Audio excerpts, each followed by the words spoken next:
Hello लाडक्या बहिणींनो, लाडक्या ताईंनो, मुख्यमंत्री माझी लाडकी बहीण योजना आणि त्याचा 19वा हप्ता म्हणजे जानेवारी महिन्याचा हप्ता कधी भेटतो, कोणाला भेटतो याची आतुरता आणि उत्सुकता तुम्हा सर्वच बहिणींना लागलेली असेल. तत्पूर्वी ज्याही बहिणींना 17वा हप्ता आणि 18वा हप्ता भेटलेला नाहीये, ज्यामुळे त्यांना आता 19वा हप्ता भेटणार का? म्हणजे सोबत 19 प्लस 17, 18 हे हप्ते भेटणार का? म्हणजे पेंडिंग हप्ते भेटणार का? त्याचबरोबर ई-केवायसीची जी नवीन प्रक्रिया आहे ती सुरू झालेली आहे का? त्याचबरोबर लाडक्या बहिणींनो, जो विनंती अर्ज काय होत आहे, व्हायरल होत आहे, तो खरंच योग्य आहे का? अनेक बहिणींनी प्रश्न विचारले, की "दादा मला विनंती अर्ज भेटलेला नाहीये, ते सगळं फेक आहे." सगळं तुम्हाला व्हिडिओच्या माध्यमातून सांगणार आहे. आणि तत्पूर्वी लाडक्या बहिणींनो, आदितीताई तटकरे यांनी बघा 181 हा टोल नंबर दिलाय. 181 हा टोल नंबर दिलेला आहे आणि या टोल नंबरला जाऊन तुम्ही आपला जे इश्यूज आहे इथे मांडवू शकता आणि इथे तुमचं ज्याही कारणास्तव तुमचा अर्ज बंद झालेला आहे किंवा तुमचा लाभ बंद झालेला आहे त्याचे कारण तुम्ही या ठिकाणी विचारू शकता. सगळंच डिटेलमध्ये इन विथ प्रूफ सहित तुम्हाला या व्हिडिओमध्ये दाखवणार आहे. बघा लाडक्या बहिणींनो, हा अशा पद्धतीचा विनंती अर्ज महाराष्ट्रातील प्रत्येक जिल्ह्यांमध्ये आलाय का? तर याचं उत्तर आहे नाही. हे लाडक्या बहिणींनो, त्या जिल्ह्यातील त्या विभागातल्या एखाद्या व्यक्तींनी किंवा काही व्यक्तींनी ज्यांना YouTubeवर व्ह्यूज पाहिजे आहे. YouTubeवरून काय करायचं आहे, फक्त पैसा कमवायचा आहे आणि लाडक्या बहिणींना काय म्हणजे गंडवायचं आहे. अशा व्यक्तींनी हा अशा पद्धतीचा अर्ज बनवलेला आहे. बरोबर? अजूनही अशा पद्धतीचा कुठलाही अर्ज आपल्या महाराष्ट्रामध्ये सुरू झालेला नाहीये. कारण की जी ई-केवायसी प्रक्रिया होती, ज्या बहिणींची चुकलेली होती, त्या बहिणींसाठी अशा पद्धतीचा हा फॉर्म असणार आहे. पण हे अजूनही महाराष्ट्रामध्ये सुरू झालेले नाहीयेत. कोणत्यातरी YouTube चॅनलने असेल किंवा कोणत्यातरी व्यक्तीने असेल, की असा फॉर्म बनवला आणि तो काय केला लाडक्या बहिणींसमोर आणला. तर लाडक्या बहिणींनो, अशा पद्धतीची कोणतीही ई-केवायसी प्रक्रिया सुरू झालेली नाहीये. आणि हा जो फॉर्म असेल, होईलही चालू, की जे अंगणवाडी सेविकांमार्फत आपण ई-केवायसी करणार आहोत, होईलही चालू अशा पद्धतीचा फॉर्म. पण अजून सुरू झालेला नाहीये. त्यानंतर लाडक्या बहिणींनो, दुसरा मुद्दा इथे सांगायचा आहे, की ही जी अशा पद्धतीचा जर फॉर्म आला अंगणवाडी सेविकांमार्फत, तर तुम्ही एवढं लक्षात घ्या, हे फक्त ज्या बहिणींची ई-केवायसी चुकली आहे, त्या बहिणींसाठी असणार आहे. महाराष्ट्रातील सर्वच बहिणींसाठी असणार आहे का? तर नो.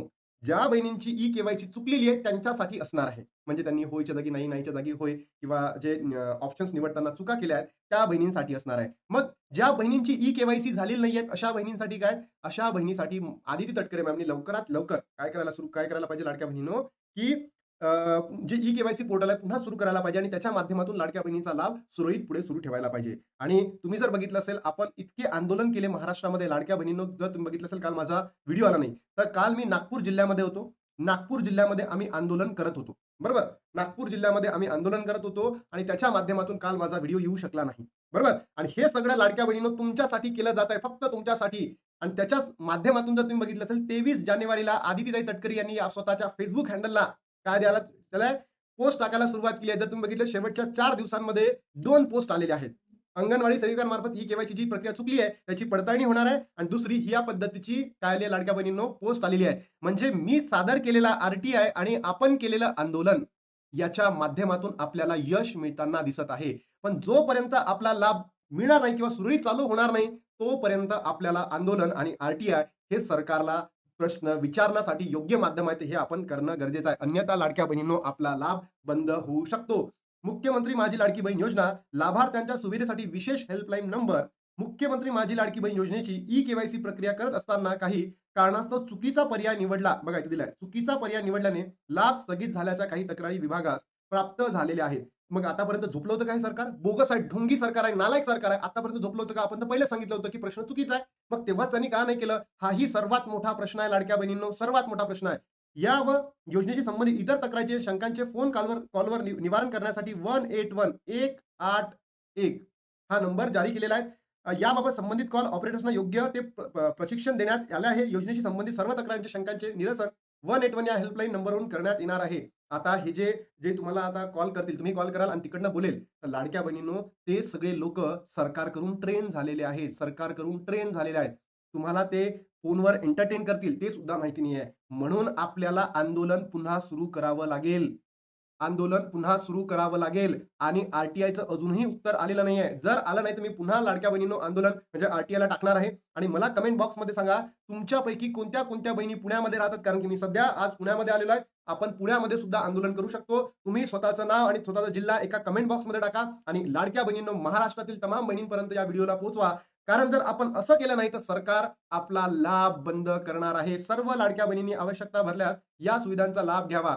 पण आदितीताई तुम्हीच बघा हो, तुम्ही स्वतः महिला आहे आणि महाराष्ट्रातील इतक्या गोरगरिबीण बहिणी आहेत, तुम्ही त्यांच्या समस्या समजून घेत नाही आहेत. तुम्ही ई-के-वाय-सी संपायच्या अगोदरच ही प्रोसेस करायला पाहिजे होती. जी 31 तारीख आहे ना, ती 31 तारीख वाढवून द्यायला पाहिजे होती आणि आज 23 जानेवारी आहे. तुम्ही ती तारीखही वाढवली नाही आहे आणि तुम्ही म्हणता टोल नंबर जारी केलेला आहे. खरंच लाडक्या बहिणींनो तुम्हाला वाटतं का हे टोल नंबर आपल्या समस्या सोडवू शकतं? तर याचं उत्तर आहे नाही म्हणजे नाही. तुम्हाला लाडक्या बहिणींनो आंदोलन करणं गरजेचंच आहे. तुमचा लाभ सुरू होणार नाही. करोडो बहिणी मी सांगतोय बघा, अल्मोस्ट 50 लाखापर्यंत बहिणींची ई-के-वाय-सी झालेली नाही. त्यानंतर 24 लाख नंबर पुढे आलेला आहे, की ज्या बहिणींची ई-के-वाय-सी चुकली आहे, लाभ बंद झालेला आहे आणि सोबतच असंख्य लाडक्या बहिणी अशा ठरल्या होत्या लाडक्या बहिणींनो, की त्यांचा आता जानेवारीचा हप्ता भेटणार नाही. कारण निकष ई-के-वाय-सी तुम्ही केली आहे, पण आता तुम्ही निकषामध्ये बसतात की नाही हे चेक केलं जाईल आणि त्याच्यानंतर तुमचा लाभ काय होईल? बंद केला जाईल. समजून घ्या लाडक्या बहिणींनो. मुख्यमंत्री माझी लाडकी बहीण योजना लाभार्थ्यांच्या सुविधेसाठी विशेष हेल्पलाईन नंबर सुरू केलेला आहे. योजनेशी संबंधित सर्व शंकांचे, तक्रारींचे निवारण 181 या हेल्पलाईन नंबरवर केला जाणार आहे. तर हे सुद्धा फक्त आणि फक्त ढोंगीपणाचं एक महत्त्वाचं साधन आहे. ढोंगी आहे, बोगस आहे. महाराष्ट्रातील तिन्ही भाऊ ज्या पद्धतीने या लाडकी बहीण योजनेला राबवत आहे. आता निवडणूक होती म्हणून तुम्ही लाडकी बहीण योजनेचे पैसे दुसऱ्या ठिकाणी वळवले आणि तुम्ही आता हे ढोंगीपणाचं झोपल्याचं नाटक करताय. तर हे महाराष्ट्रातील बहिणी खपून घेणार नाही आहेत. लाडक्या बहिणींनो, जिल्हा परिषदेच्या निवडणूक आहे आणि या जिल्हा परिषदेच्या निवडणुकीमध्ये तुम्हाला सरळ सांगतोय की मतं करू नका. त्याचबरोबर बघा, लाडकी बहीण योजना मोठी अपडेट. या लाडक्या बहिणींचे ₹1500 होणार कायमचे बंद. याचे कारण समोर आलेले आहे. म्हणजे काय? ज्या बहिणींना नोव्हेंबर मध्ये पैसे भेटलेले नाही, ई केवायसी चुकल्यामुळे. सोबतच ज्या बहिणींनी ई केवायसी केली नाही, त्यांचा डिसेंबरचा हप्ता बंद झाला. आता कोणाचा हप्ता बंद होणार आहे? ज्या बहिणींनी ई केवायसी केलेली आहे आणि त्यांची ई केवायसी योग्य आहे. योग्य आहे म्हणजे काय? आता तुमचं काय केलं जाईल? निकष तपासले जाईल. निकष. तुम्ही निकषामध्ये बसतात की नाही, म्हणजे तुमचं उत्पन्न 2.5 लाखाच्या खाली आहे की नाही? त्यानंतर तुमच्याकडे फोर व्हीलर आहे की नाही? एका कुटुंबामध्ये 2 पेक्षा जास्त महिला लाभ घेताय का? आत्ता पडताळणी होणार आहे. आणि लाडक्या बहिणींनो, तुमचा लाभ हे ढोंगी सरकार, बोगस सरकार बंद करणार आहे. म्हणून महाराष्ट्रातील प्रत्येक बहिणींना म्हणतोय, प्रत्येक बहिणींना हे बघा आजची न्यूज आहे. 25 जानेवारी 2026 सकाळी 8 वाजून 2 मिनिटाची न्यूज आहे. म्हणून मी लाडक्या बहिणींना म्हणतो, तुमचा सपोर्ट असणं आता गरजेचं आहे. आंदोलन करणं शिवाय आपल्याला दुसरा मार्ग नाही. आंदोलन करण्याशिवाय दुसरा मार्ग नाही. आर-टी-आय तर आपण टाकलोय. आपण दुसराही आर-टी-आय या ठिकाणी आता उपस्थित करणार आहोत. सरकारने जर येणाऱ्या 3 ते 4 दिवसांमध्ये आपल्याला रिप्लाय नाही दिला किंवा या वीकमध्ये रिप्लाय दिला नाही, तर आपण दुसरा आर-टी-आय सरकारच्या विरोधात टाकणार आहोत आणि लाडकी बहीण योजनेची संपूर्ण जेही गोष्टी घडलेल्या आहेत, सरकारने ज्या लाडक्या बहिणीचा पैसा बंद करून इलेक्शनसाठी वापरलाय, सगळं आपण पुढे आणणार आहोत. तर बघा लाडक्या बहिणींनो, पेंडिंग लाभ मिळणार का? पेंडिंग लाभ मिळणार का? याचं उत्तर सध्या माझ्याकडे नाही आहे, पण आपण यासाठी लढणार आहोत आणि आपल्याला 17, 18, 19 हे सगळे हप्ते भेटायला पाहिजे, कारण हे सरकारच्या चुकीमुळे बंद झाले आहे, लाडक्या बहिणींमुळे नाही. ई-के-वाय-सीची नवीन प्रक्रिया आलेली आहे, ती अजून सुरू झालेली का? याची प्रोसेस सुरू झालेली नाही. जो फॉर्म आलेला होता, ते काही लोकांनी बनवलेला आहे. काही घाबरू नका. चुकीचं आहे सगळं ते. जेव्हा सुरू होईल, तुम्हाला आपल्या YouTube चॅनलवर योग्य ती माहिती दिली जाईल. खुशखबर आहे का? येस, खुशखबर आहे. तुमचे काही प्रश्न असतील, तर तुम्ही इथे या ठिकाणी विचारू शकता. 181 ला कॉल करू शकता. पण मलाही हे वाटतं सरकारचं ढोंगपणा इथून दिसून येत आहे. सरकारने आपली बाजू कमकुवत आहे, म्हणूनच असं केलेलं आहे. हे असं नंबर वगैरे झाला गेला. किती लावले ते नंबर लागतच नाही. आणि त्यानंतर आंदोलन आणि आर-टी-आयला जितका तुम्ही सपोर्ट केलाय, अजूनही सपोर्ट करत राहा. म्हणजे आपला लाभ पुन्हा काय होईल? चालू होईल. अन्यथा हे सरकार आपला लाभ चालू करणार नाहीये. अंगणवाडी सेविकांना अजून आदेश आलेले नाहीये, की तुम्ही ई-के-वाय-सीची जी चुकली होती त्याला रेक्टिफाय करा. ते येणाऱ्या काही दिवसांमध्ये सुरू होतील. पण लाडक्या बहिणींनो, आंदोलन आणि आर-टी-आय मागे येता कामा नये. जोपर्यंत आपला लाभ सुरू होत नाही तोपर्यंत. आता थांबतो आणि भेटतो तुम्हाला नवीन व्हिडिओमध्ये.